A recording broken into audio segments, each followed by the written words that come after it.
आज की क्लास अपनी रहेगी विभाज्यता के नियम के बारे में। पिछली कक्षा में हम नंबर सिस्टम में संख्याओं के बारे में पढ़ चुके हैं। आज दूसरी क्लास है हमारी जो हम नंबर विभाज्यता के नियम के बारे में पढ़ेंगे। बहुत ही इम्पोर्टेंट आपकी सवाल रहेगी। अब तक आपने सिर्फ 2, 4, 8 के विभाज्यता के नियम पढ़े होंगे। हम इसमें बहुत ही इम्पोर्टेंट विभाज्यता के नियम बताएंगे, लास्ट तक बने रहें। पहला अपना नियम है दो का नियम। दो का नियम क्या अपना दो का नियम पहला है अपना दो का नियम। दो का नियम क्या कहता है? यदि किसी संख्या के इकाई के अंक 0, 2, 4, 6, 8 हो तो वह 2 से विभाजित होगी। एग्जाम्पल के लिए ले लो 24। 24 में इकाई का अंक कितना है? 4, तो ये 2 से विभाज्य है। अगला देखो 4 का नियम। यदि किसी संख्या में इकाई या दहाई के अंक में 4 का भाग चला जाए या अंतिम दो अंक 4 से विभाजित हों तो वह 4 से विभाजित होगी पूरी संख्या। जैसे कि एग्जाम्पल के लिए 24 से कोई ले लो आप। 24 है, 24 के अंतिम दो अंक देखो 24 है। 24 में 4 का भाग चला जाता है कि नहीं? चला जाता है, तो ये संख्या 24 से विभाजित होगी, तो मतलब 4 से विभाजित होगी। 8 का नियम देखो। 8 का नियम क्या कहता है? यदि किसी संख्या के अंतिम 3 अंक 8 से विभाज्य हैं तो वह संख्या 8 से विभाजित होगी। कोई भी संख्या है, आपको उसके अंतिम 3 अंक लेने हैं और 3 अंक 8 से विभाज्य हैं तो वह संख्या पूरी संख्या 8 से विभाज्य होगी। जैसे एग्जाम्पल के लिए आप कोई संख्या ले लेते हो, जैसे 316 ले लो। 316 के अंतिम 3 अंक देखो, ये 016। इसमें आपको 8 का भाग देना। 8 का भाग पूरा पूरा जा रहा है, तो पूरा पूरा भाग जा रहा है, तो ये पूरी संख्या है 8 से विभाज्य होगी। नेक्स्ट देखो 5 का नियम क्या कहता है अपना? 5 का नियम कहता है कि यदि किसी संख्या के इकाई अंक 0 और 5 हैं तो वह 5 से विभाज्य होगी। कोई संख्या दे रखी है, यदि उसके अंतिम अंक देखा आपने, इकाई अंक देखा, इकाई अंक इसका कितना है? 5 है, तो ये 5 से पूरी संख्या विभाज्य होगी। उसके बाद आपने 25 का आपको किसी ने नियम नहीं बता रहा, पर हम बता रहे हैं 25 का नियम।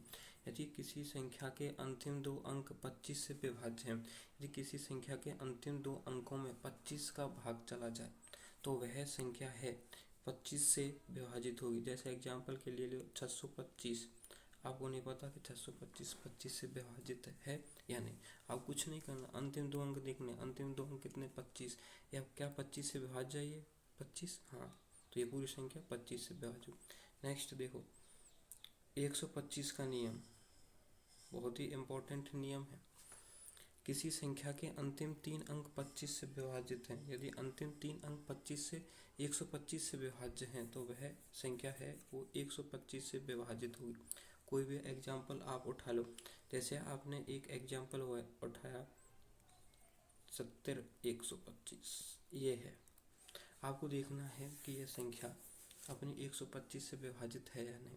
तो आपको क्या करना है? अंतिम 3 अंक जाना। अंतिम 3 अंक 125 है, 125 से विभाजित होता है, ये पूरी संख्या 125 से विभाजित होगी।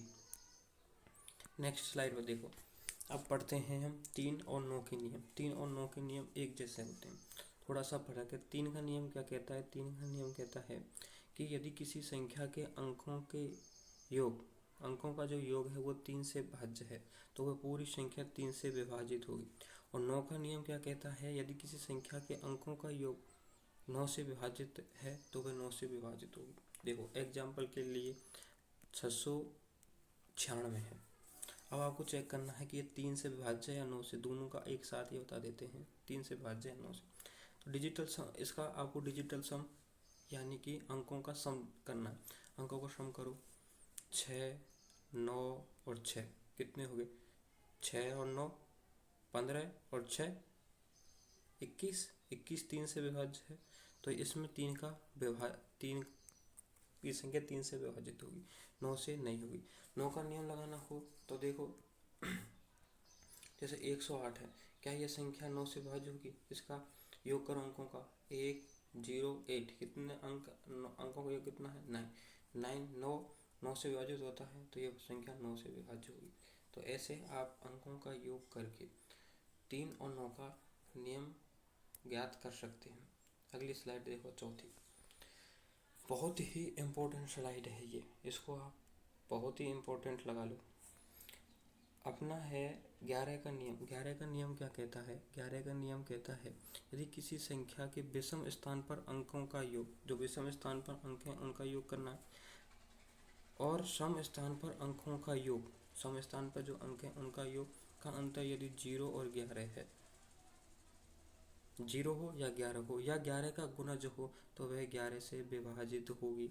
एग्जाम्पल के लिए आप रख सकते हैं, क्या रख सकते हैं, जैसे 121। देखो 121 है, इस सम स्थान पर देखो, सम स्थान पर इधर से गिन लो, लेफ्ट साइड से गिन सकते हैं या राइट साइड से किधर से भी गिन लो। इधर से गिनो, 1 और 2, 1 और 1 कितने हो गए? 2, और प्लस माइनस करना है 2, बराबर कितना हो जाएगा? 0। देख सकते हैं, विषम स्थान पहले और तीसरे का योग किया, दूसरे कर लिया, तो कितना अंतर आया? 0। तो 0 हमें क्या कहा? 0 हो या 11 हो, 11 से बाद। अब उसके बाद देखो, बहुत ही इम्पोर्टेंट है 7 और 13 का नियम, दोनों का एक जैसा नियम। क्या करना है आपको? जो संख्या दे रखी है उस संख्या के आपको 3 अंक के पेड़ बनाने, किधर से?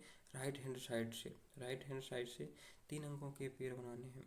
3 अंकों के पेड़ बनाने के बाद उसको बची हुई संख्या में से घटाना है। जो शेष संख्या में यदि 7 और 13 से विभाज्य है तो वह पूरी संख्या 7 और 13 से विभाज्य होगी।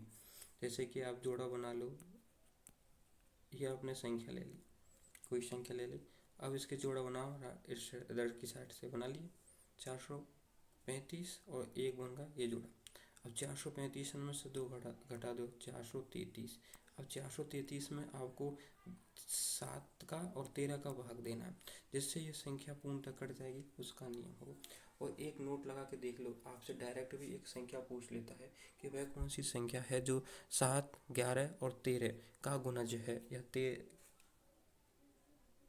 वह कौन सी संख्या है जिसमें 7, 11 और 13 का पूर्णतः भाग चला जाता है, वह छोटी से छोटी संख्या कौन सी है? 1001। नेक्स्ट स्लाइड बहुत ही इम्पोर्टेंट स्लाइड है, ये आपको किसी ने भी नहीं बताई होगी जो हम बताने जा रहे हैं। इम्पोर्टेंट फैक्ट में देखो, डिजिटल सम कैसे निकालते हैं। किसी भी संख्या को आपको सॉल्व करना है तो आप उसको डिजिटल सम से सॉल्व कर सकते हैं। डिजिटल सम अंकों का योग। किसी डिजिटल सम देखो, यानी किसी संख्या में यदि 9 का भाग देने पर जो शेषफल बचता है, 9 का भाग देंगे, जो शेषफल बचेगा वही उस संख्या का डिजिटल सम होगा। जैसे इस संख्या में आप 9 का भाग दे के देखो, इस संख्या में आप 9 का भाग देखो, तो शेषफल बचेगा वही इसका डिजिटल सम है। एक और तरीका है, इन अंकों का योग करो। यदि अंकों का योग करो, जैसे जिन अंकों के 9 योग हो जाए उसको काटते चलो, जैसे 9 9 काट दो, 7 + 2 9, इसको काट दो, 8 और 1 9, इसको काट दो, तो इसमें कितना बचा? 3। तो इसका डिजिटल सम कितना है? 3। इसमें देखो 7 और 2 9, इसको काट सकते हैं, 6 3 9, इसको काट दो, तो इसका डिजिटल सम कितना है? 5। तो आप डिजिटल सम लिखाना सीख चुके होंगे। नेक्स्ट स्लाइड पर आप देख सकते हैं कि आपको कोई भी संख्या दे रखी है, उस संख्या के हमने अब तक नियम नहीं पढ़े। जैसे आपको 72 का नियम ज्ञात करना है कि 72 का नियम क्या है। कोई संख्या 72 से विभाजित है ये चेक करना है, या 45 से विभाजित है ये चेक करना, 12 से विभाजित है ये चेक करना। इसका सीधा सा तरीका है, आपको उनके फैक्टर करने, ऐसे फैक्टर करने हैं कि उनके आपको विभाज्यता के नियम आने चाहिए। जैसे कि आपने इसके फैक्टर किए, ऐसे फैक्टर करो 8 और 9। आप 8 के भी विभाज्यता के नियम जानते हैं, 9 के भी विभाज्यता के नियम जानते हैं। यदि कोई संख्या 8 से और 9 से विभाज्य होगी तो वह 72 से भी विभाज्य होगी। ऐसे 12 से देख सकते हैं, कोई संख्या इसके फैक्टर कर सकते हैं 3, 4 3। यदि कोई संख्या 3 और 4 से विभाजित होगी तो वो 12 से विभाज्य होगी। 45 के भी फैक्टर कर सकते हैं 9, 5 9 5 45, 9 का भी नियम जानते हैं और 5 का भी नियम जानते हैं। यदि कोई संख्या 9 से विभाज्य होगी या 5 से विभाज्य होगी तो वह संख्या किससे विभाज्य होगी? 45। 6 का नियम, 6 का फैक्टर कर सकते हैं 2, 3। कोई संख्या 3 से विभाज्य है और 2 से विभाज्य है तो वह 6 से भी विभाज्य होगी। तो इसी प्रकार के फैक्ट सीखने के लिए सब्सक्राइब करें हमारा मैथ VIP कंसेप्ट चैनल।